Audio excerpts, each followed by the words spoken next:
আলোচনা কৰিছে যদিও তাতে সাধাৰণতে নাথাকি প্ৰতিবাদকাৰীসকলে চহৰৰ যিটো পাতলতাৰ স্থিত এটা ঠাইত যোৱাকালি যিটো মানসিক বা বিকাৰগ্ৰস্ত এগৰাকী হিন্দু যুৱতীক ৰফিকুল ইছলাম নামৰ ব্যক্তিয়ে দৰ্শন কৰা এটা অভিযোগ উত্থাপন কৰিছিল দৰ্শন কাণ্ডক কেন্দ্ৰ কৰি।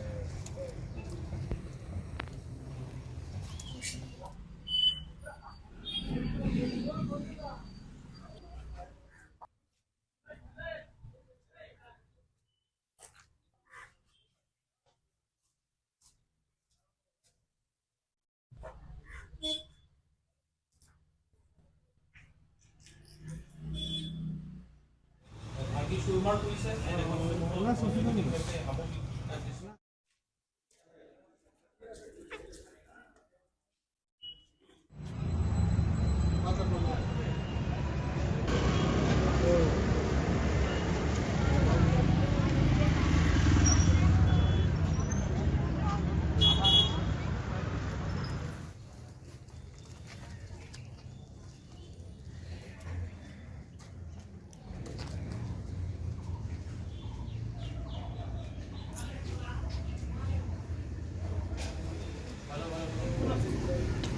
ঘটনাটো আমি আগত একো জানা নাছিলোঁ, খালি শুনিছিলোঁ কি যে পাত্ৰঘাটত কিবা এটা ঘটনা হৈছিল। যি হওক এইটো সেইফালৰ ঘটনা। এই ঘটনাক কেন্দ্ৰ কৰি ৰাতি 9টা মানত বেংগলী বহুত ল'ৰা ছোৱালী ইয়াত গেডাৰিং হয় জয় শ্ৰীৰাম ধ্বনিৰে আহি মছজিদত আক্ৰমণ কৰিলে। শিলগুটি হাবি জাবি দলিয়ালে, দেখিছে এইবিলাক গোটেই ভাঙি চুৰমাৰ হৈ গ'ল। আমি তো আচৰিত পাইছোঁ, কি ঘটনাটা কি হ'ল? ঘটনাটা কোনে হৈছে, দোষী চাব কৰক, আমাৰ কোনো আপত্তি নাই। আমাৰ পৰা যদি সহায় খোজে আমিয়ে কৰিম, দোষী কৰায়ত্ব কৰক, তাৰ সাজা শাস্তি দিয়ক, আমাৰ কোনো কথা নাই, আমিও সেইটো চাওঁ। কিন্তু এটা একটা ধৰ্মীয় অনুষ্ঠান, ধৰ্ম অনুষ্ঠানটোত কোনো ক্ষতি কৰা নাই। কিন্তু সিহঁতে ইয়াত আহি এটা সমাৱেশ হৈ জয় শ্ৰীৰাম ধ্বনিৰে এই মছজিদেৰ উপৰ আক্ৰমণ চলায়। আমি নিজেই আচৰিত। কি ক'ব আপুনি? এতিয়া আমি চাওঁ যে যিটো হৈছে যে দোষী শাসনে এই দোষী সিহঁতক কি কৰিব লাগে কৰক, আৰু যাতে ভৱিষ্যতে এনেকুৱা নহয় তাৰ শান্তি আমি অলৱেজ আমি শান্তি কামনা। আমি যাতে এইটো আৰু বেছি ডাঙৰ কৰিব নোখোজো। ধৰ্ম অনুষ্ঠান এটা যিকোনো জাতিৰে হোক, যদি দোষ করেছে সেই সাজা সাজি পাবো, যিকোনো জাতিরে হোক, আমি মনে নয়। কিন্তু ধর্মীয় অনুষ্ঠানটা কি আমি খুব অপক্ষে ধর্মীয় অনুষ্ঠানটো তাত যাই সেইটো কৰা নাই।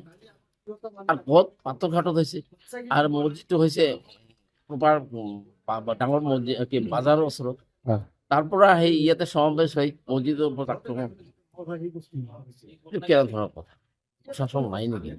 আৰ আমি দেখিলো যেতিয়া আমি মগৰবেৰ নামাজ ইয়াৰ পৰা পঢ়ি গলো বা পাঁচটা মানত, 5:30 মানত, সন্মুখত কেইজনমান পুলিচ আছে।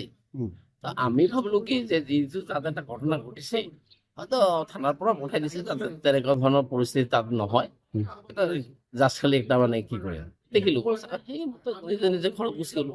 ৰাতি 9টাত যে এনেকুৱা ঘটনা ঘটলো আমি নিজেই আচৰিত হৈছো।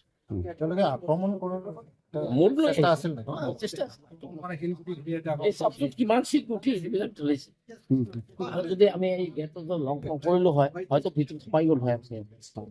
আমাৰতো তেনেকুৱা প্ৰি প্লেন নাই, সিহঁতে প্ৰি প্লেন কৰি আহিছে।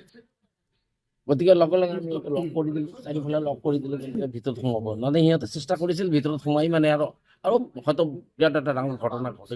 ইমান দূৰ ক'ব নাযাওঁ, কিন্তু বৰ দুখৰ বিষয় এইটো, মানে হাৰ্টত লাগি গৈছে। আৰু তাৰমানে 2012 যিটো গণ্ডগোল হৈছিলে, যিটো কেওছ হৈছিলে, সেই কেছটোত চাওক, মানে মই এতিয়া চেলুট কৰিব লাগে। আমি এতিয়া বড়োবিলাককে চেলুট কৰিব লাগে, সিহঁতে আমাৰ মছজিদটো ছেভ কৰিছে, একো কৰা নাই। কিন্তু সিহঁতে শক্তিবিলাক ক'ত পালে, সেইটোৱে এটা মানে মনত কুৱেশ্যন আহে।